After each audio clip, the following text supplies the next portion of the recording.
Hi ladies, I'm Dr. Heather, and today I wanted to talk about why it is so dang hard to stay off the sugar.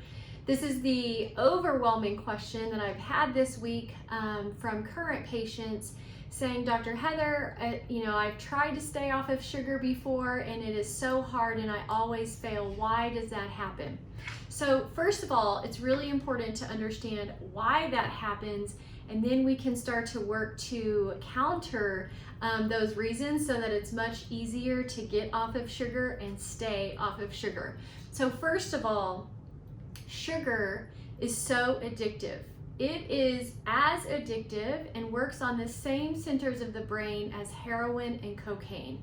So trying to just use sheer willpower is almost impossible. So you have to understand what else is going on in the body to really counteract those addictions. The next thing that causes sugar addictions or makes it almost impossible to stay off of sugar is those tiny little critters in your gut. So yes, your gut bacteria, or what we call the microbiome. Did you realize that most of your cravings for the food that you have is caused by those little bugs in your stomach, those little bacteria? They actually make you crave food to help them stay alive and to feed them. And so when your microbiome or the gut bacteria is out of balance and we have an overgrowth of the bad bacteria, essentially you're going to crave sugar because that's what makes them stay alive.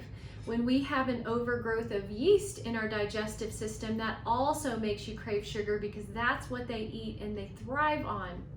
So understanding that, all right, I'm craving sugar and I am not going to feed those little critters in my gut. I'm going to choose something different. So choosing different types of foods will actually help change your microbiome. So if you don't feed the bacteria the sugar that they need, they actually starve and die off. And then the good bacteria that thrives on vegetables and proteins and fats, then they start to flourish and they can keep the bad bacteria down. So really, sometimes we do have to use willpower in the beginning, but understanding that, oh my gosh, the gut microbiome is what's really controlling these cravings, and I know what to do to stop that.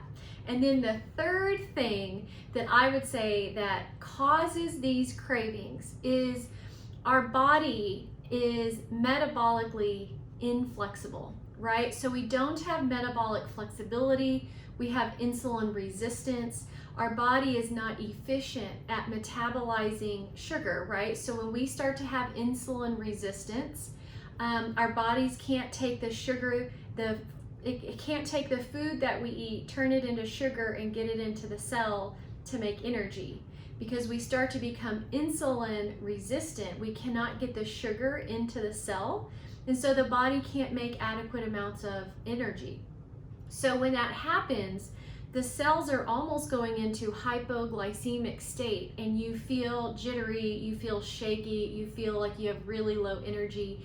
And so your body is wanting a really quick fuel source, which is sugar. And so you're going to go about really craving that sugar because your body is not getting the nutrients it needs to make the energy so that you can do the things that you need to do all day.